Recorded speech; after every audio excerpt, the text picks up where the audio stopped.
পেতে চাই, আমি আল্লাহর সব থেকে কাছের বান্দা যদি হতে চাই, তাহলে সে যেন আমার আনুগত্য করার আগে যেন আপনি রাসূলের আনুগত্য করে। এজন্য আল্লাহ নবী সাল্লাল্লাহু আলাইহি ওয়াসাল্লাম বলেন, যদি তোমরা আল্লাহর মহব্বত পেতে চাও, তাহলে আল্লাহ রাব্বুল আলামিনকে ভালোবাসতে হলে, মহব্বত করতে হলে সর্বপ্রথম আমি রাসূলকে মহব্বত করতে হবে। আমি রাসূলের আনুগত্য যখন তুমি করবা, রাসূলের আনুগত্য যখন কোন বান্দা করবে, তাহলে রাসূলের আনুগত্যর সাথে সাথে আল্লাহ রাব্বুল আলামিনের কেও মহব্বত এবং আনুগত্য করা হয়ে যাবে। সুবহানাল্লাহ। শুধু তাই নয়, আল্লাহ রাব্বুল আলামিনের মহব্বত, ভালোবাসা পেতে হলে সর্বপ্রথম আমাদেরকে রাসূলের মহব্বত অর্জন করতে হবে, ঠিক না? ঠিক।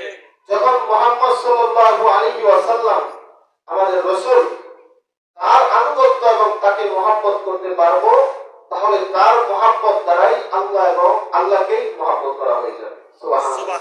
এবং যখন কোন বান্দা আল্লাহ রাসূল এবং আল্লাহকে মহব্বত করবে, ওয়ায়াগফির লাকুম যুনুবাকুম, আল্লাহ রাব্বুল আলামিন ওই বান্দার পিছনের সমস্ত গুনাহগুলো মাফ করে দিবেন।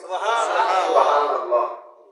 সাধারণ দুনিয়ার মধ্যে দেখেন, আমরা যদি কোনো বড় কোনো ব্যক্তির কাছে যেতে চাই, বড় কোনো ব্যক্তি, সে টাকার মালিক হোক, ধন সম্পদের মালিক হোক, সম্মানের দিক দিয়ে মালিক হোক, যে কোনো দিক দিয়ে সে বড় হোক না কেন, যদি তার সাথে আমরা কথা বলতে চাই বা দেখা করতে চাই, সরাসরি কথা বলা বা সরাসরি দেখা করা সম্ভব না।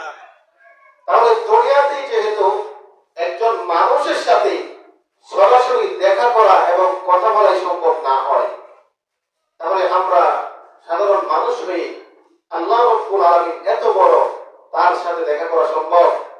কখনোই সম্ভব।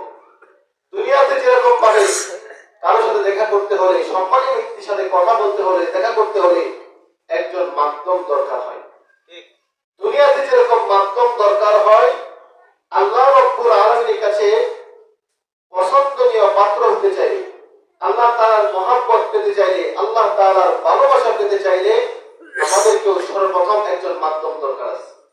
আর সেই মাধ্যম হলো হযরত মুহাম্মদ সাল্লাল্লাহু আলাইহি ওয়াসাল্লাম। যখন আপনি